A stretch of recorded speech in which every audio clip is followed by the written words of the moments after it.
O abalo maior da minha igreja, da minha comunidade, foi a polarização política, não foi essa questão religiosa. Como que foi isso? Aconteceu nessa época mesmo ou depois? Desde 2018, com a eleição de Bolsonaro, né? Um pouco antes, né, do Vem Pra Rua, já começou um pouco 2013 isso, começou essa discussão aí identitária. Isso. Né? E aí você tem, Vilela, eu acho, né, eu falei isso nessa última campanha que o Lula acabou sendo eleito, que nós não estávamos discutindo eleição. Nós não estávamos escolhendo o próximo presidente. Nós estamos no Brasil, hoje ainda, eu acho que de 2013 para cá, muito mais intensamente e acaloradamente, nós estamos discutindo o modelo de sociedade. E a Igreja Batista de Água Branca, onde eu sou pastor, era uma comunidade na zona oeste da cidade de São Paulo, pertinho de Perdizes ali, é uma comunidade urbana, é uma igreja que tem a representatividade da sociedade paulistana. E a sociedade paulistana é o que?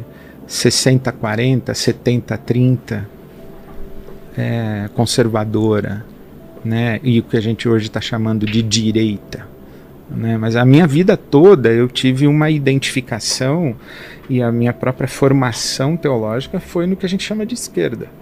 Muito embora eu tenha a leitura crítica da esquerda, e qual é o campo político onde eu me localizo? Na esquerda, chamado progressista. Isso mais recentemente? Desde os meus 17 anos, quando eu cheguei no seminário. Mas isso era um problema na época ou não? Não era. Virou um problema depois. Virou um problema depois. Acho que antes não era um problema. Não era, Vilela. Quando eu cheguei no seminário ali, em 1981, estava se discutindo... lembra, o movimento das diretas já foi em 1983. Praça da Sé. Exato, Vale do Anhangabaú. Eu cheguei no seminário em 1981. Bom, ali... Naquele momento ainda se discutia a teologia da libertação. Leonardo Boff e todos os teólogos latino-americanos. A teologia da libertação é um pensamento teológico elaborado na América Latina. Da Igreja Católica. Da Igreja Católica, muito embora a sua gênese seja a Igreja Presbiteriana. Rubem Alves. Sabia. Rubem Alves e um outro pastor presbiteriano missionário chamado Richard Shaw. São presbiterianos. Bom, em 1969, a tese de doutoramento do Rubem Alves foi... o título deveria ter sido Da Libertação. Teologia da libertação. Ou simplesmente da libertação. Sim. Só que 69, ditadura militar no Brasil, publicar um texto desse, então como foi traduzido ou como foi publicado? Da esperança. Né? Então, um pastor reformado presbiteriano falando sobre a dimensão social, política e ideológica do Evangelho. Ok? 69. Com a ditadura militar, o que aconteceu com o movimento social que hoje a gente chama de progressista ou de esquerda? Foi para a Igreja Católica, foi para as comunidades eclesiais de base. Não tinha sindicato, não tinha partido, não tinha movimento estudantil, não tinha movimento social, tudo fechado. Para onde eles foram? Foram para a Igreja Católica e as comunidades eclesiais de base. Então, toda essa intelectualidade teológica libertária e de engajamento político-social estava dentro do catolicismo. Dentro da igreja evangélica, protestante, reformada, existia uma explícita adesão ao movimento militar e à ditadura militar. Quando eu cheguei no seminário em 81, com 17 anos de idade, e eu tinha influências já anteriores, eu tinha um tio que me ensinava política na visão dele, claro, mas me ensinou política. Eu lia o Pasquim, do seu tempo o Pasquim? Claro.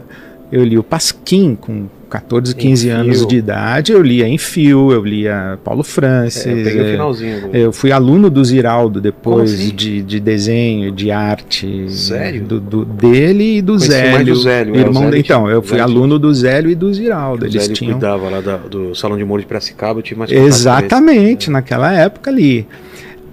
Então, quando eu chego em 80, ainda, eu não sei, eu acho que é, porque eu não tive notícia do falecimento dele.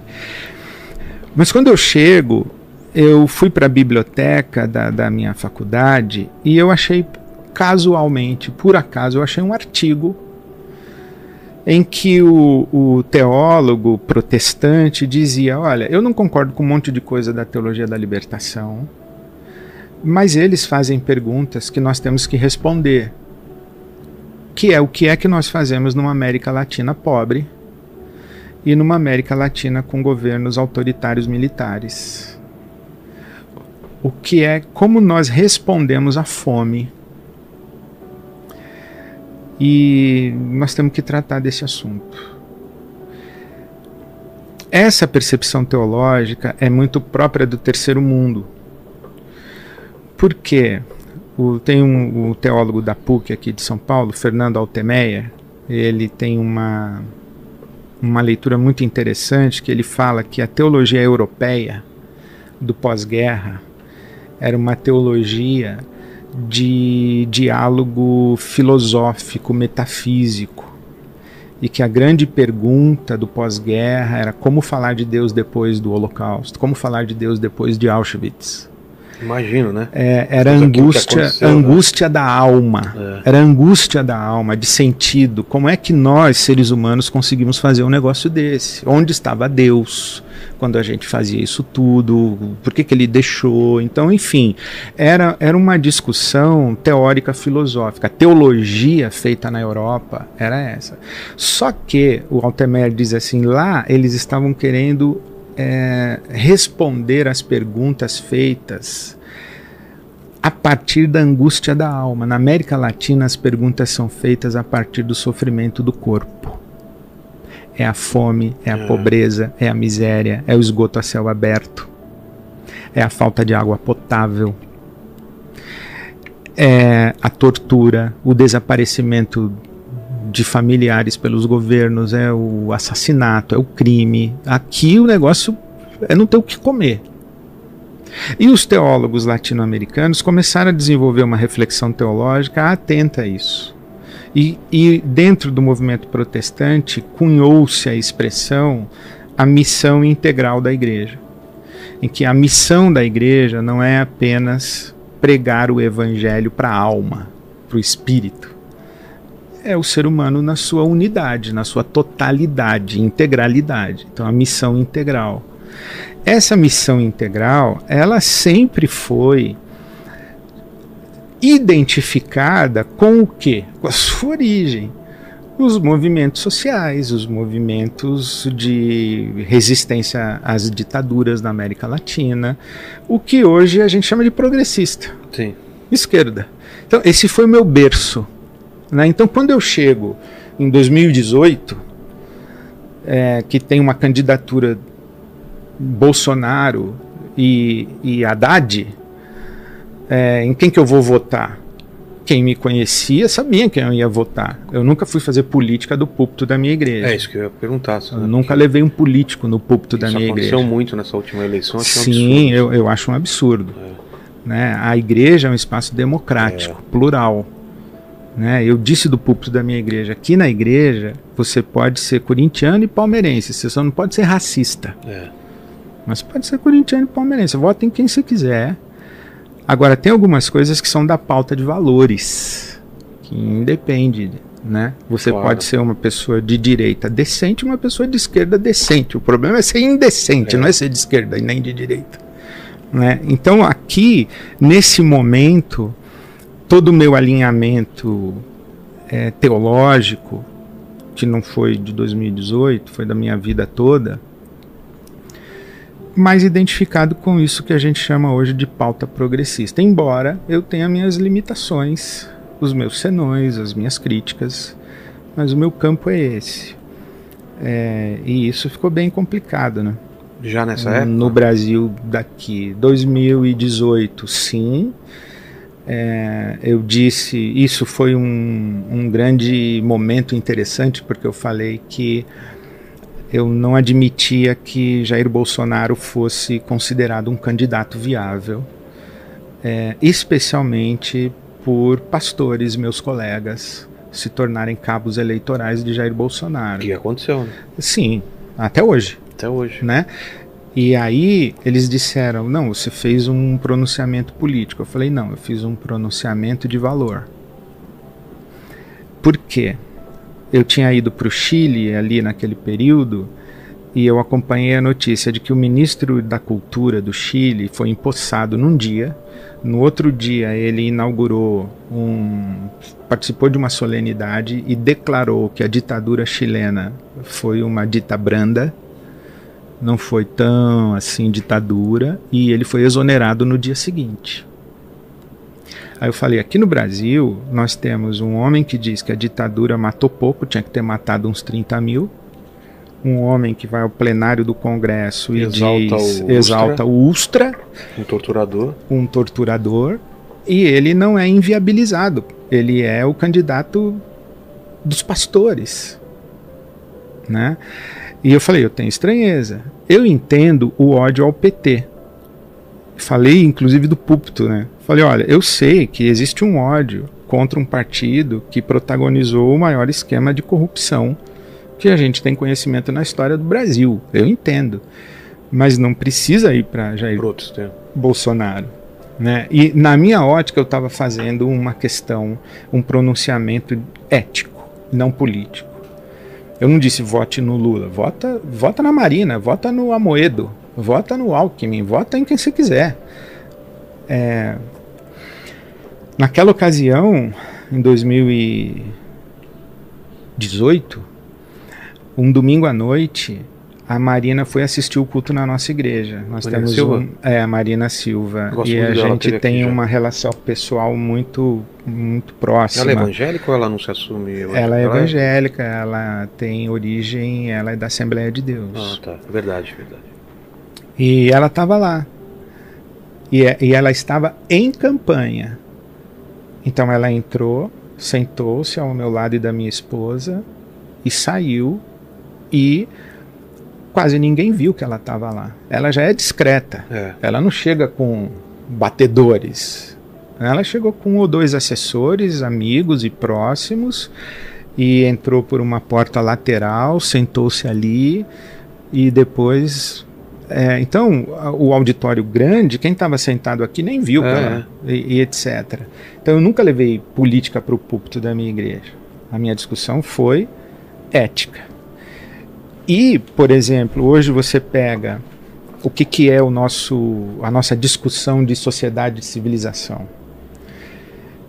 Nós queremos uma sociedade plural, nós queremos uma sociedade multicultural, uma sociedade multirreligiosa, nós queremos uma sociedade pluripartidária, com debate público inteligente, ou nós queremos uma sociedade autoritária, monotemática na pauta moral, monocultural, monorreligiosa. Nós queremos o quê?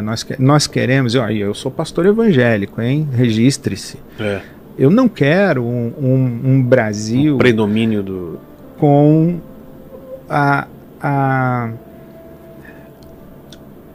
com o totalitarismo evangélico no governo. Eu não quero, eu quero um Brasil livre. E eu nunca entendi o Estado ou o governo. Né? Exato, eu nunca entendi o Estado e o governo como parceiro de igreja. Isso nunca deu certo no passado. Nunca deu, e nem agora que vai dar certo. Né? Então eu não quero. E aí, esse meu posicionamento de... bastaria não adesão ao bolsonarismo, já seria suficiente para ser jogado para o outro lado. Com certeza. Mas eu ainda falando contra e fazendo leitura crítica, né? É claro que todo mundo fala assim, tá, e o PT? A minha resposta é, olha, o PT é caso de polícia, tá roubando? É ladrão? É corrupto? Isso é caso de polícia. Prende. Investiga, julga e prende.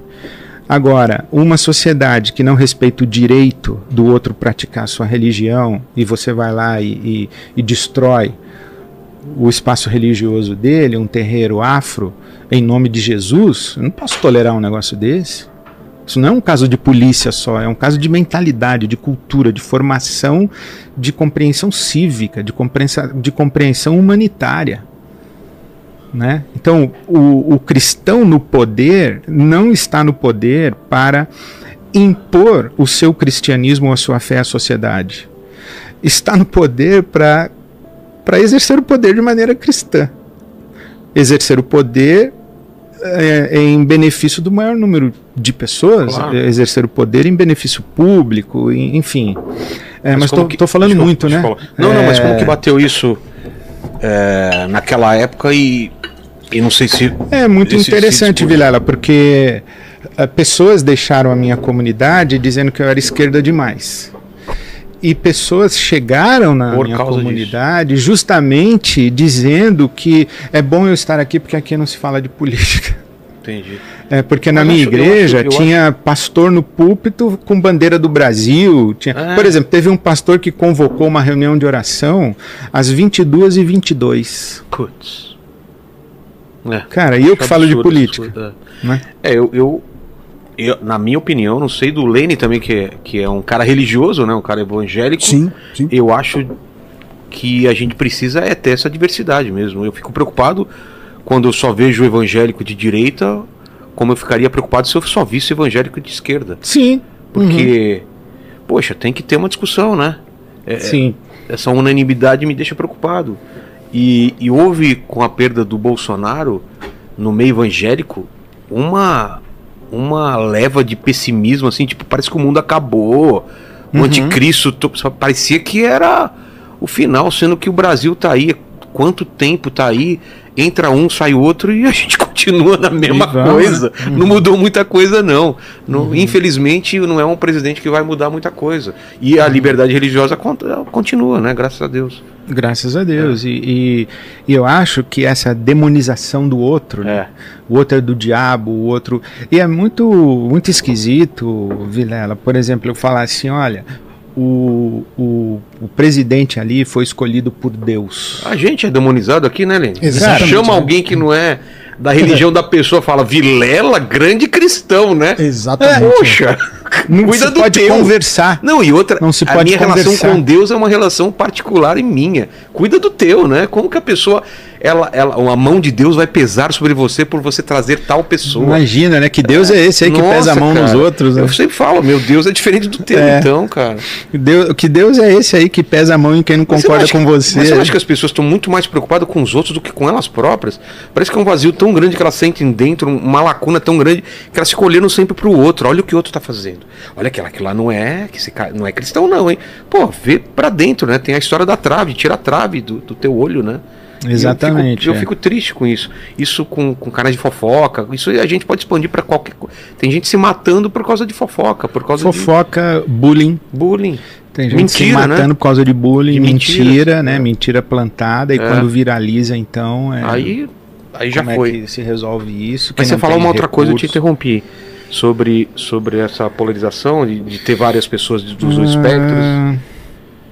Eu ia falar que, por exemplo, quando eu digo assim, olha, o presidente ali foi escolhido por Deus. O presidente não é escolhido por Deus, é escolhido na urna. Isso parece os monarcas. Parece os reis de Israel. Não, aquela coisa dos egípcios, o faraó. Tipo isso. Deus na terra. Mas por exemplo, os reis de Israel eram ungidos e Deus escolhia.